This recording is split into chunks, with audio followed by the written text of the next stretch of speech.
ఛార్జిషీటులో జగన్ పేరుతో పాటుగా పలు కీలక అంశాలను ప్రస్తావించింది. 3,500 కోట్ల స్కామ్పై తొలి ఛార్జిషీటు కోర్టుకి సమర్పించారు సిట్ అధికారులు. తొలి ఛార్జిషీట్లో మిథున్ రెడ్డి పేరును చేర్చారు. ధనుంజయ రెడ్డి, కృష్ణమోహన్ రెడ్డి, బాలాజీ గోవిందప్ప పేర్లు కనిపించకపోవడం ఆశ్చర్యాన్ని కలిగించింది. తదుపరి ఛార్జిషీట్లో చేరుస్తామంటున్నారు సిట్. ఇక మరో 20 రోజుల్లో మరో ఛార్జిషీటు కూడా దాఖలు చేస్తామని చెబుతున్నారు.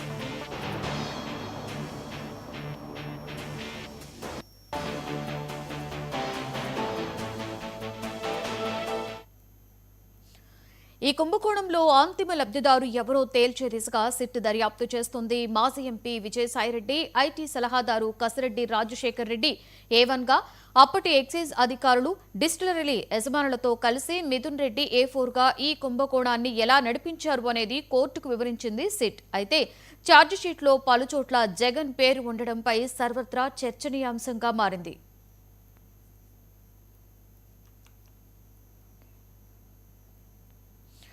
ఇక దీనికి సంబంధించి మరింత సమాచారాన్ని మా ఏపీ స్పెషల్ కరెస్పాండెంట్ సాంబశివరావు అందిస్తారు. సాంబశివరావు, చెప్పండి. వైసీపీ ఎంపీ మిథున్ రెడ్డికి అరెస్ట్ చేసినట్లుగా సిట్ అధికారులు తెలుస్తుంది. సో ఏంటి, విజయవాడలో ఆయన ఆసుపత్రిలో వైద్య పరీక్షలు కూడా నిర్వహిస్తున్నట్లుగా చూస్తున్నాం మనం. దీనికి సంబంధించి పూర్తి డీటెయిల్స్ ఏంటి సాంబశివరావు?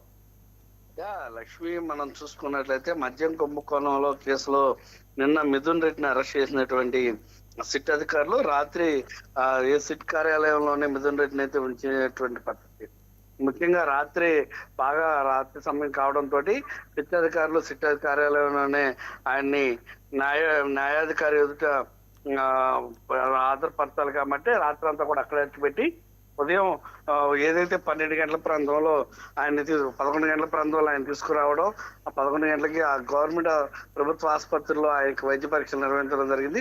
ప్రస్తుతం ఆయన అయితే విజయవాడలోని కోర్టుకు తీసుకురావడం జరిగింది. కోర్టులో ప్రస్తుతం మనం చూసుకున్నట్లయితే 1 గంట 20 నిమిషాలకి న్యాయమూర్తి విచారణ కొనసాగించబోతా ఉన్నారు. ప్రస్తుతం సిట్ కార్యాలయానికి అయితే ఇప్పటికే మిథున్ రెడ్డిని కూడా తీసుకొచ్చినటువంటి పరిస్థితి. ముఖ్యంగా మనం చూసుకున్నట్లయితే కనుక ఎంపీ మిథున్ రెడ్డికి సంబంధించినటువంటి మద్యం కుంభకోణంలో ఇప్పటికే ఛార్జ్ షీట్ దాఖలు చేయడం జరిగింది.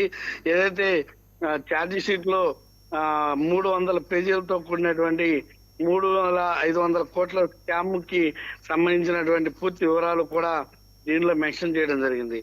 ముఖ్యంగా మనం చూసుకున్నట్లయితే కనుక గతం నుంచి కూడా ఏదైతే ఈ మద్యం కుంభకోణానికి సంబంధించి పలు దఫాలుగా పలువురిని విచారించినటువంటి సిట్ అధికారులు నేటికి మొట్టమొదటి ఛార్జ్ షీట్ అయితే ఈ రోజు న్యాయస్థానానికి సమర్పించడం జరిగింది.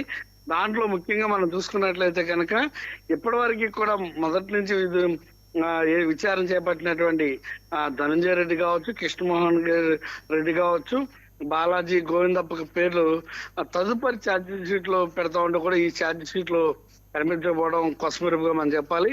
20 రోజుల్లో ఎట్టి పరిస్థితుల్లో మరో ఛార్జ్ షీట్ దాఖలు చేస్తాం, దాంట్లో వారి పేర్లు మెన్షన్ చేస్తామని కూడా చెప్పడం జరిగింది. మొత్తంగా ఇప్పుడు విచారణ అంటే వాద ప్రతివాదనలు వినడానికైతే కోర్టు ముందుకైతే మిథున్ రెడ్డిని అయితే హాజరుపరచడం జరిగింది. వాద ప్రతివాదనలు అయితే ప్రస్తుతం అయితే నడుస్తున్నట్టుగా కూడా సమాచారం అందుతుంది.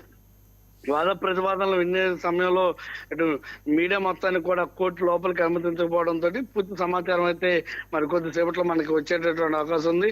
వాద ప్రతివాదనలు విన్న తర్వాత న్యాయవాదుల యొక్క వాదనలు విని న్యాయమూర్తి ఎటువంటి తీర్పు ఇవ్వబోతున్నారు, అదేవిధంగా అంటే సిట్ అధికారులు కూడా మరికొంత సమాచారం కొరకు ఆయన కస్టడీకి కూడా అడిగేటువంటి అవకాశం ఉంటుంది. కాబట్టి అటు ప్రభుత్వం తరపు న్యాయవాది కూడా అటు మిథున్ రెడ్డిని అయితే ఎట్టి పరిస్థితుల్లో కూడా కంపల్సరీ కస్టడీకి కావాలి, మరికొంత విచారణ చేస్తే మరికొంత పెద్ద ఎత్తున దీనికి సంబంధించి ఏదైతే లిక్కర్ స్కామ్ సంబంధించి ఇంకా కొంతమంది పేర్లు బయటకు వచ్చేటటువంటి అవకాశం ఉంది. ఆధారాలు కూడా లభిస్తాయంటూ కూడా అటు వాదనలు కూడా వినిపించేటటువంటి అవకాశం ఉంది. కాబట్టి అటు ఏదైతే నిన్న మనం చూసుకున్నట్లయితే ఎయిర్పోర్ట్ లో మిథున్ రెడ్డి ఈ కేసుకి నాకు సంబంధం లేదంటూ ఆయన చెప్పిన తరుణంలో రాత్రి ఆయన అరెస్ట్ కావడం, ఉదయం ఈ పూట వైద్య పరీక్షల నుంచి కోర్టుకు రావడం, ఇదంతా కూడా మనం చూస్తా ఉన్నటువంటి పరిస్థితి. ఇదే క్రమంలో మనం చూసుకున్నట్లయితే కనుక ఛార్జ్ షీట్ లో ముఖ్యంగా పలు చోట్ల అనేకమైనటువంటి చోట్ల జగన్మోహన్ రెడ్డి పేరు కూడా, మాజీ ముఖ్యమంత్రి జగన్మోహన్ రెడ్డి పేరు కూడా పేర్కొనడం, ఆ అందరినీ కూడా ఇప్పుడు అంటే రానున్నటువంటి రోజుల్లో లిక్కర్ కేసులో జగన్మోహన్ రెడ్డిని కూడా విచారణ తీసుకునే అవకాశం ఉంటుందా లేదా అనేది కూడా సర్వత్రా ఉత్కంఠ పరిస్థితి అయితే నెలకొన్నటువంటి పరిస్థితి. ఛార్జ్ షీట్ లో ఉన్నటువంటి పేరు కాబట్టి అటు అంటే న్యాయపరంగా ఏమైనా ఒకవేళ విచారణ చేయాల్సి వస్తే గనక న్యాయపరంగా ఏ విధమైనటువంటి స్టెప్ తీసుకోవాలనే అంశాలను కూడా అటు అధికారులు చర్చిస్తున్నట్టుగా కూడా తెలుస్తుంది. మొత్తంగా మనం చూసుకున్నట్టయితే కనుక వైసీపీ పార్టీకి టోటల్ గా ఈ మద్యం కుంభకోణం విషయం అయితే మాత్రం పెద్ద తలనొప్పిగా మారినటువంటి పరిస్థితి. అటు వైసీపీలో కీలక నేతలందరూ కూడా జైలు పాలవుతున్నటువంటి పరిస్థితి మనం చూస్తున్నాం. Lakshmi. Right, thank you Sambasivarao.